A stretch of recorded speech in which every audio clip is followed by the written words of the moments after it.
Doctor Kasturi Rangan ಅವರು ಅವರ ನಿಧನದಿಂದ ದೇಶಕ್ಕೆ ತುಂಬಲಾರದ ನಷ್ಟ ಆಗಿದೆ. ಅದರಲ್ಲೂ ವಿಜ್ಞಾನ ಕ್ಷೇತ್ರಕ್ಕೆ ಬಹಳ ನಷ್ಟ ಆಗಿದೆ. ಅವರು ದೇಶ ಕಂಡಂಥ ಒಬ್ಬ ಹೆಸರಾಂತ ವಿಜ್ಞಾನಿ. ಬಾಹ್ಯಾಕಾಶ ಕ್ಷೇತ್ರದಲ್ಲಿ ಅಪಾರ ಕೊಡುಗೆಯನ್ನು ದೇಶಕ್ಕೆ ಜಗತ್ತಿಗೆ ಅವರು ಬಹಳ ದೀರ್ಘಕಾಲ ಇಸ್ರೋ ಅಧ್ಯಕ್ಷರಾಗಿದ್ದರು. ಆಮೇಲೆ ಅವರ ಕೊಡುಗೆ ಶಿಕ್ಷಣ ಕ್ಷೇತ್ರಕ್ಕೆ ಅಪಾರವಾದದ್ದು. ಸೊ ಅವರನ್ನು ಮರೀಲಿಕ್ಕೆ ಸಾಧ್ಯ ಇಲ್ಲ. ಆಮೇಲೆ ಅವರಿಗೆ ಎಲ್ಲ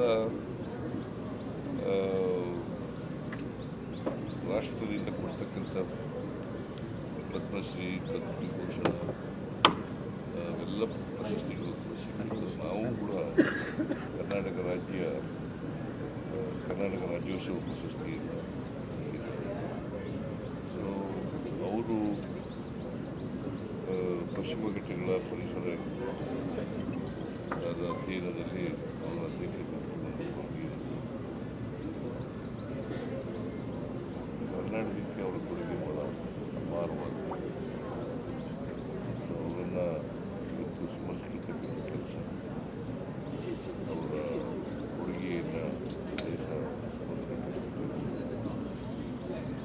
ಅವರು 84 ವರ್ಷಗಳ ಕಾಲ ಇತ್ತೀಚೆಗೆ ಅವರು ಅಸ್ವಸ್ಥರಾಗಿದ್ದರು.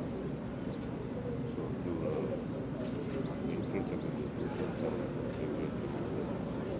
ನಾನು ಈ ರಾಜ್ಯದ ಮುಖ್ಯಮಂತ್ರಿಯಾಗಿ ಅವರನ್ನು ಮಾಡಬೇಕು. ಸಾಧನೆ ಕರ್ನಾಟಕ ರಾಜ್ಯದ 7 ಕೋಟಿ ಜನರ ಪರವಾಗಿ ಗೌರವವನ್ನು ಸಲ್ಲಿಸ್ತಕ್ಕಂಥ ಕೆಲಸ.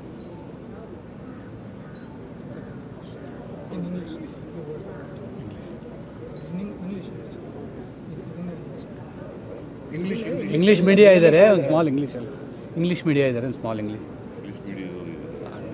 ಮೆಸೇಜ್ ಕೊಡಿ. Message a great loss to the country, not only to Karnataka. It's a great loss. His demise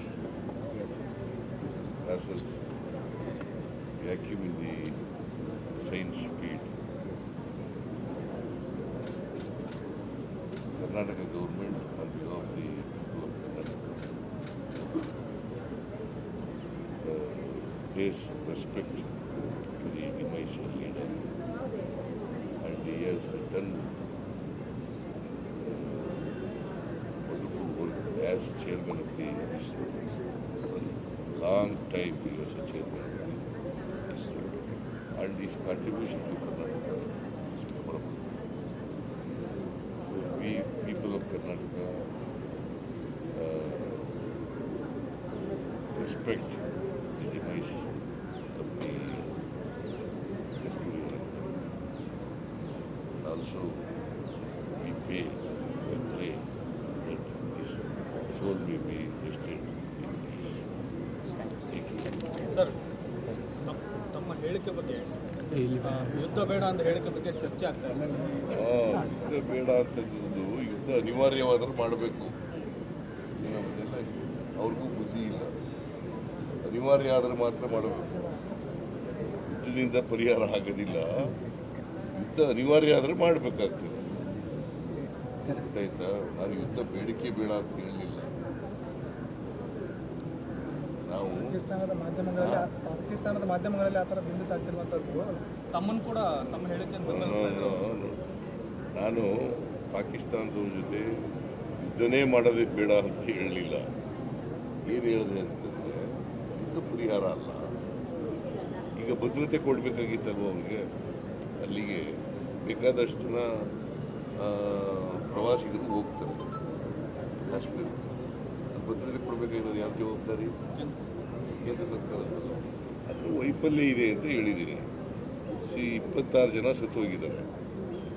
40 ಜನ ಸೈನಿಕರು ಸತ್ತಿದ್ರು. ಅದೇ ಜಿಲ್ಲೆನಲ್ಲಿ. ಸೊ ಅದಕ್ಕೆ there is a failure of the intelligence government of India.